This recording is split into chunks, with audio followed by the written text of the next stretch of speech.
पाठ 8 वाणी का प्रभाव।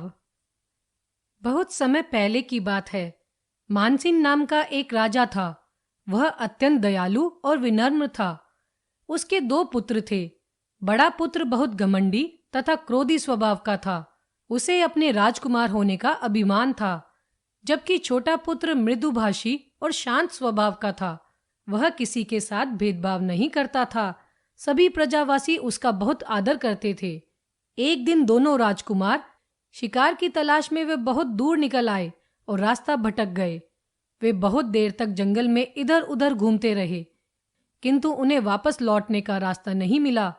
धीरे धीरे अंधेरा बढ़ने लगा। अचानक उन्हें कुछ दूरी पर प्रकाश दिखाई दिया। दोनों राजकुमारों ने अपने घोड़े प्रकाश की ओर दौड़ाए।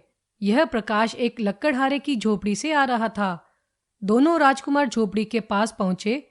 झोपड़ी का दरवाजा बंद देखकर बड़े राजकुमार ने जोर से आवाज लगाई, कौन रहता है इस झोपड़ी में?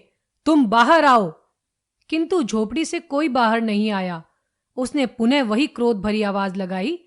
तब लकड़हारा झोपड़ी से बाहर निकला और नम्रतापूर्वक बोला, आप कौन हैं और कहां से आए हैं? मैंने आपको पहचाना नहीं। लकड़हारे की बात सुनकर बड़ा राजकुमार आग बबूला हो उठा और बोला, मूर्ख, क्या तुम जानते नहीं कि हम राजकुमार हैं? जल्दी से हमारे ठहरने का प्रबंध करो। लकड़हारे को राजकुमार के बात करने का ढंग अच्छा नहीं लगा। उसने भी अकड़ कर कहा, मैं किसी राजकुमार को नहीं जानता। तुम्हारे ठहरने के लिए यहाँ कोई स्थान नहीं है।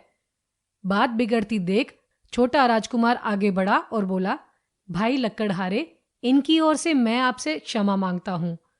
बात यह है कि हम जंगल में शिकार करने आए थे और रास्ता भटक गए। अब अंधेरा हो गया है। यदि आप आज रात ठहरने के लिए हमें स्थान दे दे तो आपकी बड़ी कृपा होगी। प्रातः होते ही हम यहाँ से चले जाएंगे। छोटे राजकुमार की बातों से लकड़हारा बहुत प्रभावित हुआ। उसने हाथ जोड़कर कहा, आइए राजकुमार जी, यह आप ही की कुटिया है। आप यहाँ आराम से रह सकते हैं। लकड़हारा दोनों राजकुमारों को झोपड़ी के भीतर ले गया। उसने बड़े प्रेम से राजकुमारों को भोजन कराया और उनके विश्राम का भी उचित प्रबंध किया। बड़ा राजकुमार ये सब देखकर आश्चर्यचकित था।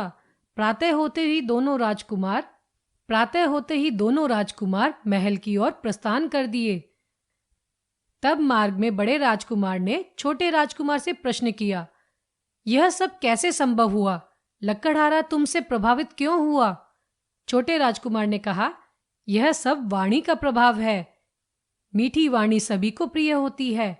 अब बड़े राजकुमार को वाणी का महत्व समझ आ गया था। वह सबसे मीठी वाणी बोलने लगा।